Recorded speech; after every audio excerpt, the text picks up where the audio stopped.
Is the animal considered food or not? The Eily Tani Eily. Eily was the name of a Moira or a Tana. The Tani Eily, that Eily taught in a Bais. Rabbi Yehuda says, a person can't make a condition on two things at the same time. And this is the case that I referred to before, talking about the Erevin. The sages say that a person can make two Erevin and figure it out by a Shabbos day which one is the one that he wanted, based on where the Chacham came. It says, if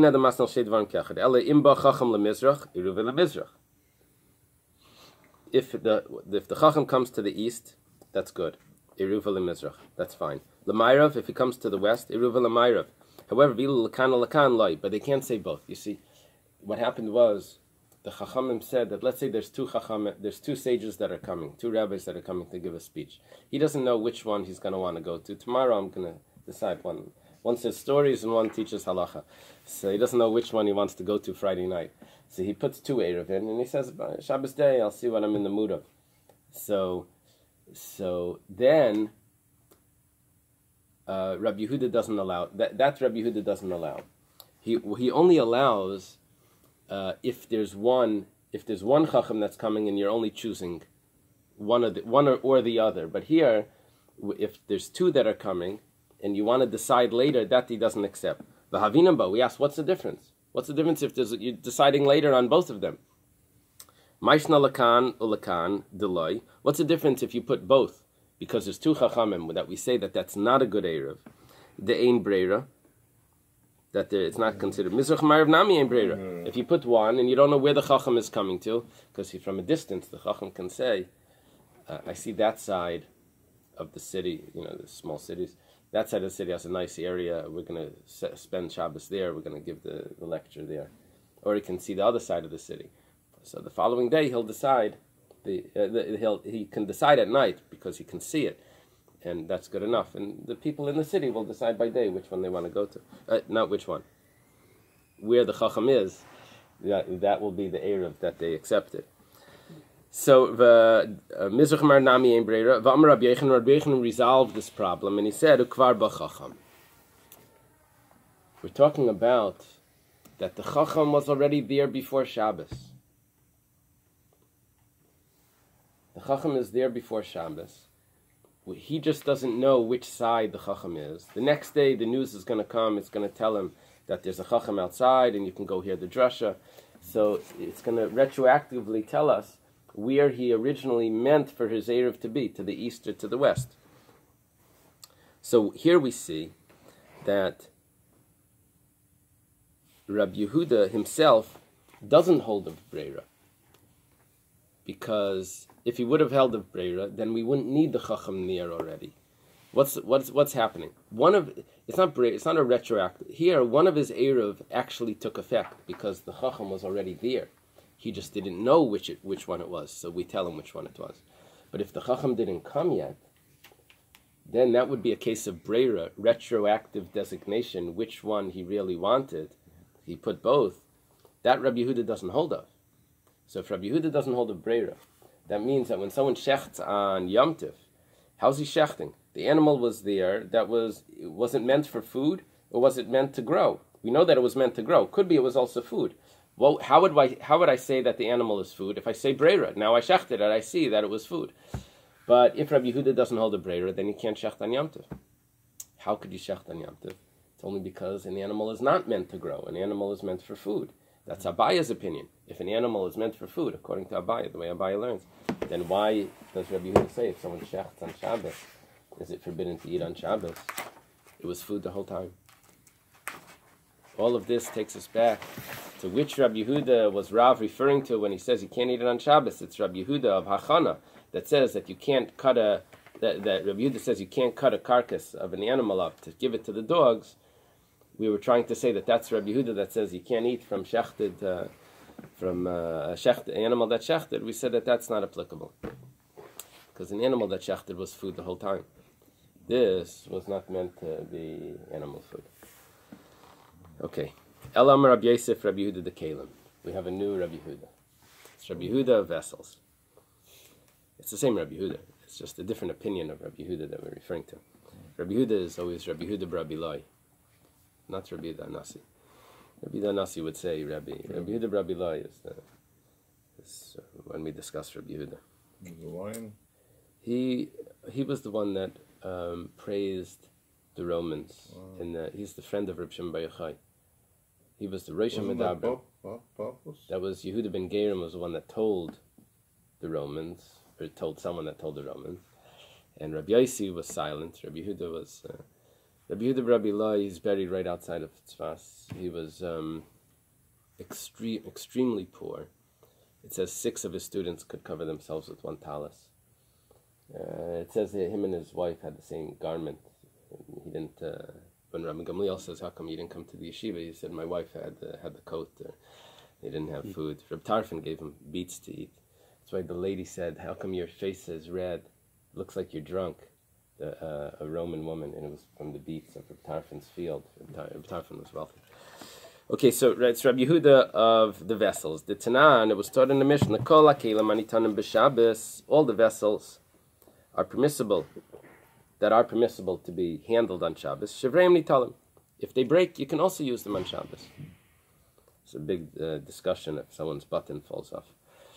If you're allowed to move it. Some say yes, some say no. It's like similar to this case. As long as they're doing some sort of work. Button, what are you going to do with the button? But Shivrei Areva, let's say a broken piece of a basket. I can use it as a cork. I can cover a bottle. Shivrei Zechuchas, a broken piece of glass. It could cover a type of jug. Okay. So even though originally it was not meant as a cork, but because it still has a function, it's not muktzah. Rabbi Yehuda says, not just any purpose. It has to have its original purpose. Shivrei Areva, latzak ben mikveh, with a pay. A basket, you have to be able to pour into it still some thick stew, that even though it's broken, but it can still contain something. Shivrei Zechuchas, broken glass jug, latzak l'seiche shemen, still needs to be able to contain some oil. It means it still has to have a little bit of a receptacle there that it can still do similar to its original work. Men malach tanin, its original work, yes. Men malach acheres loy, but not any other work that would be considered muktzah. If it's a brand new vessel that was some other work that was made on Shabbos, that would not be acceptable. Alma, we see. We see that Rabbi Yehuda's opinion is that if it wasn't prepared for Erev Shabbos for this work, it's forbidden. So here also, this animal was not designated before Shabbos to be shechted. On Shabbos it's shechted, so it wasn't prepared. Just like the vessel, that we can't use it for another work. Abaya says, "Mi dami hasam mi ikara keli v'hashta shever keli." Over there, originally it was a vessel. Now it's a shard. Now it's a broken vessel. Havali noilad, it's a brand new thing. It's forbidden to use. But hacha, in our case, me'ikara uchla, originally an animal is food. This is Abaya's opinion, that animals are food. Ula b'sayfaychal, and now it's food again. So what? You cut it up? Uchla da'afrasu, it's cut up food.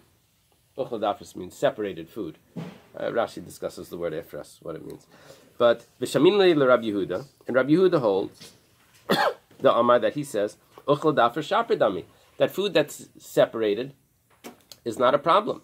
And so therefore, why would this Rabbi Yehuda tell me that I'm not allowed to eat shechted food on Shabbos? The Tanana was taught, ein tzayich d'nes ha'peres leitzim mashkin v'myatzim mi'atzman asurin.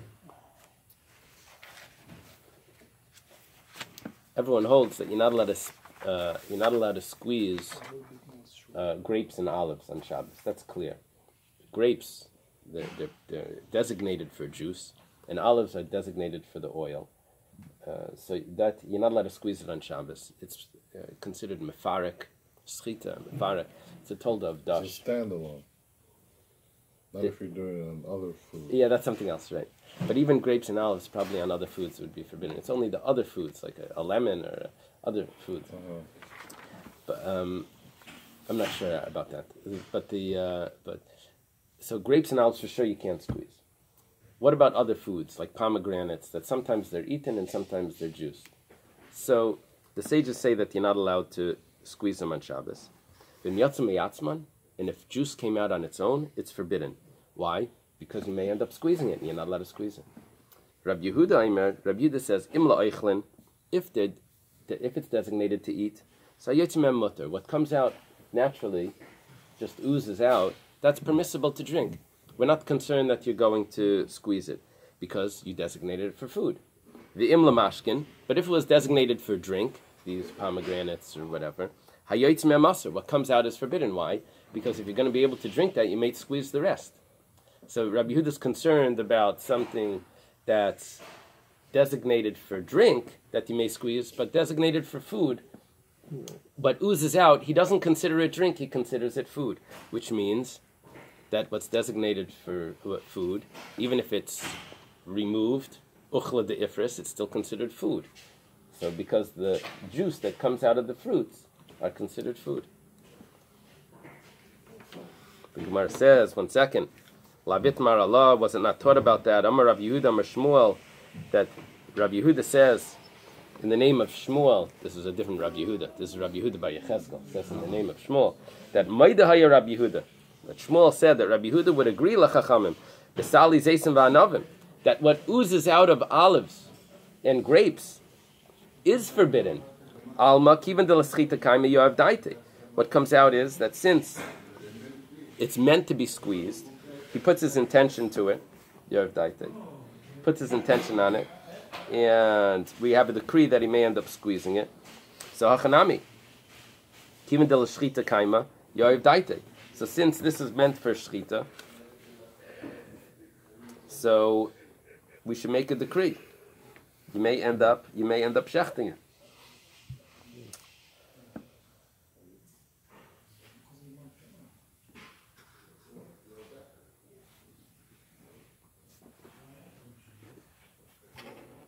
But how does it explain it over there in the English? Is this now a question on Abaya, or is this the answer?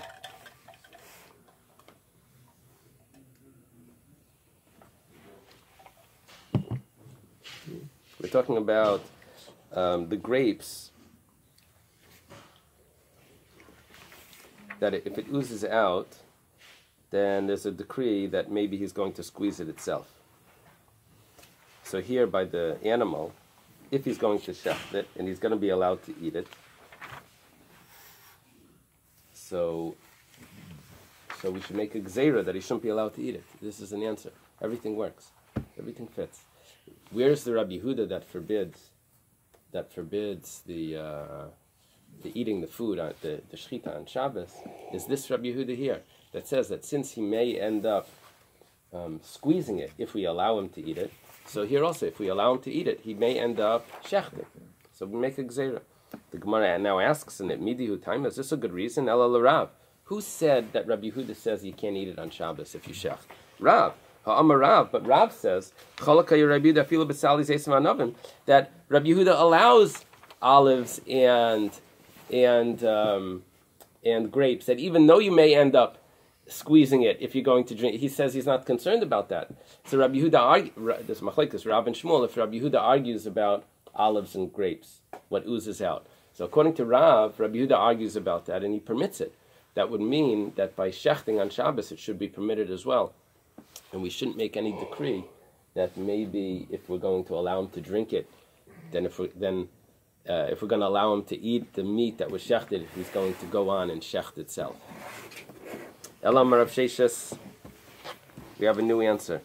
Elam Rav Sheshes Brei Rabbi Yehuda Dinerasi, Rabbi Yehuda of candles. The Tanya was taught in the Braisa. Metalkel ner chadash aval yashan. The Tanakama holds that if there's a candlestick that's old, your leftover menorahs that are made out of earthenware, that are greasy, and you're not allowed to move it on Shabbos. It's too, it gets disgusting. The old earthenware was like flower pots with oil in it. It was terrible. You couldn't use it a second time. It was like one-time use. So a new candlestick was no problem. An old candlestick on Shabbos you couldn't use. You couldn't move it. Why? Because it was disgusting. You wouldn't touch it. Divrei Rabbi Yehuda. Rabbi Yehuda says So that this is the words of Rabbi Yehuda. Now, why not? Because something that you're not going to move, is muktzah. This is muktzah machmas miyas, it's called. It's disgusting. So to an animal that you're not going to shecht, because it's Eiver Menachai, it's a different reason. But because you're not going to use it on Shabbos, you can't eat a limb off it on Shabbos, it's treif or whatever. So it's considered muktzah. Gemara asks, it's a bad comparison. Over there you have a candlestick that you can't touch. Does Rabbi Yehuda hold that something that's forbidden has the same status of something that's disgusting? The Gemara says, he does. The Tanan, it was taught in the Mishnah, Rabbi Yehuda Aimer, Kol neir shel matechas metaltlin chutz min haner shalika b'is Shabbos. That if something was burning on Shabbos, you're not allowed to move that candlestick, even though it's perfectly fine. So you see, what forbade you from moving this candlestick on Shabbos? Why is it muktzah? Because the fire on it, that was burning on it, was muktzah. So you see that something that's forbidden because of Isser is the same as something that's forbidden because it's disgusting. So here I have an animal that's forbidden because of Isser. When Shabbos came in, you couldn't shecht it, and it was Eiver Menachai if you wanted to eat it. So therefore, the whole Shabbos you can't eat it. The Gemara says, V'dil mashani hasam, duhu dachalei b'yadayim. There's a big difference.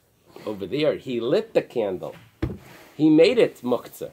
Over here, the animal was just alive. He didn't do anything to the animal.